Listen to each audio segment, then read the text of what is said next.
Hello and welcome to the knowledge weaver. Shiv Shankar Mahadev ये वो नाम है जो भक्तों के मन में एक विशाल ऊर्जा प्रदान करते हैं। कौन है ये महादेव? कौन है भगवान शिव? कहाँ रहते हैं? आज इसी के बारे में बात करते हैं। भगवान शिव अनंत का रहस्य, ब्रह्मांड का आधार। कहते हैं जब कुछ भी नहीं था तब शिव थे। न कोई सूरज, न चंद्रमा, न तारे, न समय, सिर्फ एक अनंत शून्य। उस शून्य में शिव थे, न रूप में न देह में, बल्कि उस चेतना के रूप में जो सृष्टि का आधार है। शिव का अर्थ है जो नहीं है लेकिन है, क्योंकि वे अंधकार या शून्य हैं जिसमें से सब कुछ उत्पन्न होता है। वे न केवल विनाशक हैं बल्कि सृजन और संरक्षण के भी मूल हैं। शिव त्रिदेवों में अद्वितीय हैं क्योंकि वे सृष्टि के पहले और अंत के साक्षी हैं। शिव का स्वरूप विरोधाभासों का संगम है। वे कैलाश पर तपस्वी हैं, जटाओं में गंगा और चंद्रमा को धारण करने वाले हैं। वे नटराज हैं जिनका तांडव ब्रह्मांड को नचाता है। वे भोलेनाथ हैं जो भक्त की पुकार तुरंत सुन लेते हैं, और वे रुद्र हैं जिनका क्रोध प्रलय लाता है। उनकी पत्नी पार्वती शक्ति उनके साथ संतुलन बनाती है, क्योंकि शिव और शक्ति एक दूसरे के पूरक हैं। शिव की उत्पत्ति पुराणों में शिव को शंभु कहा गया है, न जन्म न मृत्यु।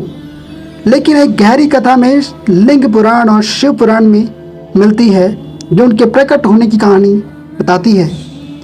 ज्योतिर्लिंग की कथा प्राचीन काल में जब ब्रह्मा और विष्णु में इस बात पर विवाद हुआ कि सृष्टि का सबसे बड़ा देवता कौन है, तब एक अनंत अग्नि स्तंभ प्रकट हुआ। यह स्तंभ इतना विशाल था कि इसका न आदि था न अंत। ब्रह्मा ने हंस के रूप में ऊपर की ओर उड़ान भरी और विष्णु ने बराह के रूप में नीचे की ओर खोज शुरू की। लाखों वर्ष बीत गए लेकिन दोनों असफल रहे। अंत में उस अग्नि स्तंभ से शिव प्रकट हुए और उन्होंने घोषणा की कि वे ही परम सत्य हैं। ये ज्योतिर्लिंग शिव का प्रतीक बन गया, और जो अनंतता और ब्रह्मांड की मूल ऊर्जा को दर्शाते हैं। तंत्र शास्त्रों में शिव को परम चेतना पुरुष और शक्ति को प्रकृति माना जाता है। शिव बिना शक्ति के निष्क्रिय हैं और शक्ति बिना शिव के अराजक। दोनों का मिलन इस सृष्टि का कारण है। कश्मीर शैव दर्शन में शिव को प्रकाश, चेतना और विमर्श शक्ति का संयोजक कहा गया है। यह दर्शन बताता है कि शिव ही वे चेतना है जो ब्रह्मांड के हर कण में व्याप्त है। वैदिक दृष्टिकोण ऋग्वेद में शिव को रुद्र के रूप में वर्णित किया गया है, जो प्रकृति के क्रोध और शांति दोनों का प्रतीक है। यजुर्वेद के रुद्राष्टक में उनकी महिमा का वर्णन है, जहां उन्हें सर्वव्यापी और सर्वशक्तिशाली कहा गया है। उपनिषदों में जैसे श्वेतांबर उपनिषद शिव को परम ब्रह्म बताया गया है, जो सृष्टि के स्रोत और अंत दोनों हैं। शिव की शक्तियाँ केवल विनाश तक सीमित नहीं हैं, वे सृष्टि पालन और मुक्ति के भी स्वामी हैं। उनकी कुछ प्रमुख प्रतीक शक्तियाँ जैसे तीसरा नेत्र, शिव का तीसरा नेत्र जैसे ज्ञान, अंतर्जनन और विनाश का प्रतीक है। जब इसे खोलते हैं तो अज्ञानता और अधर्म का अंत होता है। वैज्ञानिक दृष्टिकोण से इसे पीनियल ग्लैंड्स से जोड़ा जाता है, जो मानव मस्तिष्क में चेतना और आध्यात्मिक जागरण से संबंधित है। कुछ न्यूरो साइंटिस्ट का मानना है कि पीनियल ग्लैंड ध्यान और योग के दौरान सक्रिय होता है, जो शिव के योगी स्वरूप में मेल खाता है। डमरू ब्रह्मांड की प्रारंभिक ध्वनि नाद का प्रतीक है। तंत्र में इसे नाद बिंदु कहा जाता है, जो सृष्टि की उत्पत्ति का बिंदु है। आधुनिक भौतिकी में बिग बैंग के समय उत्पन्न ध्वनि तरंगों को कॉस्मिक माइक्रोवेव बैकग्राउंड रेडिएशन से मापा गया है, जो डमरू की ध्वनि से मेल खाती है। शिवलिंग अनंत ऊर्जा और सृष्टि का प्रतीक है। इसका अंडाकार आकार ब्रह्मांड के कॉस्मिक एक्स से मिलता जुलता है। कुछ वैज्ञानिक दावों जैसे नासा की 2011 की उल्कापिंड स्टडी में कहा गया कि पृथ्वी पर डीएनए की उत्पत्ति एक उल्कापिंड से हुई है, जिसे प्रतीकात्मक रूप से शिवलिंग से जोड़ा गया। हालांकि ये दावा पूर्णतः सिद्ध नहीं है। अभी तक रिसर्च की जा रही है कि क्या है इसके पीछे का रहस्य। शिव का नित्य सृष्टि पालन, विनाश, माया और मुक्ति के 5 चक्रों को दर्शाता है। शरण में नटराज की मूर्ति इस बात का प्रतीक है कि कण भौतिकी में ऊर्जा और गति का चक्र शिव के तांडव से प्रेरित है। नित्य का घेरा प्रभामंडल ब्रह्मांड की अनंतता को दर्शाता है। नीलकंठ समुद्र मंथन की कथा में शिव ने हलाहल विष पिया, जो उनकी करुणा और बलिदान को दर्शाता है, जिसके कारण उन्हें नीलकंठ का नाम मिला। शिव के कई नाम हैं, जिसमें से कुछ प्रमुख नाम जैसे महादेव, भोलेनाथ, पशुपतिनाथ, महेश, त्रिनेत्र, जटाधारी और उमापति हैं। इन नामों के अलावा शिव के 108 नाम और भी हैं जो विभिन्न पुराणों और शास्त्रों में बताए गए हैं, जैसे रुद्र, भव, उग्र, भीम, ईशान और महेश्वर। वैज्ञानिक रूप से ये पर्यावरण का संरक्षक हो सकते हैं, क्योंकि विष ग्रह के दूषित तत्वों का प्रतीक है। शिव के जटाओं में गंगा और चंद्रमा उनके संतुलन को दर्शाते हैं। गंगा जीवन और शुद्धता की प्रतीक है, जबकि चंद्रमा मन और शांति का। एक कॉस्मिक नृत्य शिव का ब्रह्मांड के साथ संबंध गहरा और दार्शनिक है। वे उस शून्य है जिसमें सृष्टि उत्पन्न होती है, जिसमें वे लीन हो जाते हैं। कश्मीर शाही दर्शन के अनुसार ब्रह्मांड शिव की इच्छा का प्रकटीकरण है। उनकी 5 प्रमुख क्रियाएं हैं: सृष्टि, स्थिति, संहार, तिरोधान, माया, अनुग्रह। नटराज का तांडव ब्रह्मांड के चक्र को दर्शाता है। दायां हाथ का डमरू सृष्टि की ध्वनि का प्रतीक है। बायां हाथ की अग्नि विनाश का कारक। अभय मुद्रा भक्तों को निर्भयता का एहसास कराता है। पैर के नीचे असुर अज्ञानता का अंत। क्षण के वैज्ञानिकों ने नटराज को कण भौतिकी से जोड़ा, क्योंकि कणों की गति और ऊर्जा का प्रवाह तांडव से मिलता जुलता है। फ्रिट्जॉफ कैपरा की पुस्तक द थ्योरी ऑफ फिजिक्स में शिव के नृत्य को क्वांटम भौतिकी के सिद्धांतों से तुलना की गई है।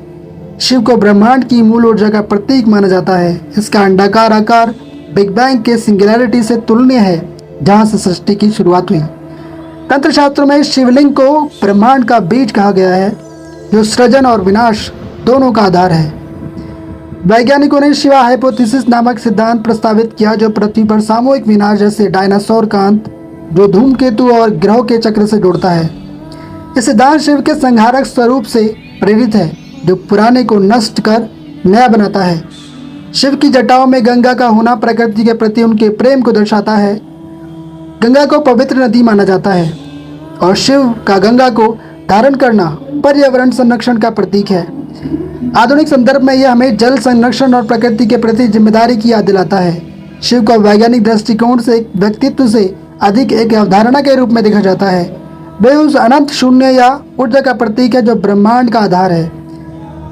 शिव अंधकार है, क्योंकि अंधकार ही सर्वव्यापी और अशाश्वत है। आधुनिक भौतिकी में डार्क एनर्जी और डार्क मैटर ब्रह्मांड का 70% हिस्सा बनाते हैं, जो शिव के शून्य स्वरूप से तुलनीय है। न्यूरोसाइंस में पीनल ग्लैंड को आध्यात्मिक जागरण और चेतना से जोड़ा जाता है। ध्यान और योग के दौरान इसकी सक्रियता शिव के तीसरे नेत्र से मिल खाती है और डमरू की ध्वनि बिग बैंग के प्रारंभिक ध्वनि से तुलना की जाती है और कॉस्मिक माइक्रोवेव बैकग्राउंड रेडिएशन इस ध्वनि का वैज्ञानिक प्रमाण है। नासा की 2011 की स्टडी में दावा किया गया कि अलास्का में गिरे उल्कापिंड में डीएनए के अंश थे, जिससे कुछ लोग शिवलिंग से जुड़ते हैं।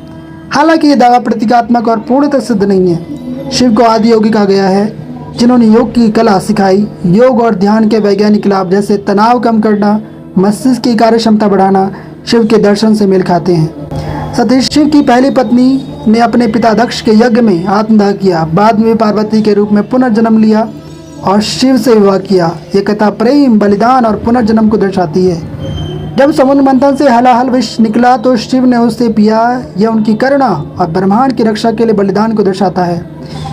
शिव ने सप्तऋषियों को योग और ध्यान का ज्ञान दिया, जो मानव जाति के लिए आध्यात्मिक मार्ग बना। बहुत से साधु भक्त शिव की भक्ति में लीन होकर भंग का भोग करके कांवड़ यात्रा पर निकलते हैं और शिवमय हो जाते हैं। शिव की भक्ति से ही वो इतना दूर कांवड़ यात्रा कर पाते हैं। कई दुखों कष्टों को पार कर शिव दर्शन पाते हैं। वो शिव ही हैं जो भक्त अच्छा हो या बुरा सबको पास बुलाते हैं। कई बार कुछ लोग बहुत दुख झेलकर शिव दर्शन पाते हैं। कुछ लोग मनोरंजन करके जाते हैं। अब अगर शरीर को कष्ट देना भक्ति है तो शिव ने कभी नहीं कहा कि तुम मेरे पास दुख झेलते हुए आओ। और भक्ति की मान्यता के अनुसार भक्ति का मनोरंजन के साथ भी कोई संबंध नहीं हो सकता, क्योंकि भक्ति का असली मतलब है शांति। अब वो तन की शांति हो या मन की शांति। लेकिन सच तो यह है कि कुछ लोग भक्ति की आड़ में कुछ और ही कर रहे हैं। अब ये कौन सी भक्ति है समझ नहीं आता, लेकिन किसको दोष दें? उस समझ को जो इनके अंदर है, या फिर उस समाज को जिसने इनको ऐसा बनाया है? गौर कीजिएगा, एक भक्त था रावण, वह राक्षस था लेकिन शिव का परम भक्त था। दूसरे भक्त मार्कंडेय ऋषि और नंदी थे, जिन्होंने भक्ति की और शुद्ध भाव से सेवा की। शिव ने रावण को वरदान दिए और मार्कंडेय ऋषि को भी वरदान दिए, तो दर्शाता है कि भक्तों के प्रति समान दृष्टि रखते हैं। अब हमें डिसाइड करना है कि हमें क्या बनना है। शिव केवल एक देवता नहीं बल्कि एक दर्शन है। वे उस अनंत चेतना का प्रतीक है जो ब्रह्मांड को संचालित करती है। पुराणों में उनकी कहानियां हमें संतुलन, करुणा और आत्म जागरूकता की शिक्षा देती हैं। वैज्ञानिक दृष्टिकोण में शिव के प्रतीक शिवलिंग, डमरू, नटराज ब्रह्मांड की ऊर्जा, गति और चक्रों को दर्शाते हैं। क्षण में नटराज की मूर्ति और शिवा हाइपोथेसिस इस बात का प्रमाण है कि शिव का दर्शन आधुनिक विज्ञान के साथ भी जुड़ता है। शिव का संदेश है कि जीवन को पूर्णतः जियो, वर्तमान में रहो और ब्रह्मांड के साथ एकता का अनुभव करो। उनकी भक्ति हमें अहंकार, अज्ञानता और भौतिकता से मुक्त करती है और हमें परम सत्य की ओर ले जाती है। सत्य की खोज करने में अगर आप उत्सुक हैं तो चैनल को सब्सक्राइब करें और ऐसे ही वीडियो पाने के लिए लाइक करें, शेयर करें। हर हर महादेव।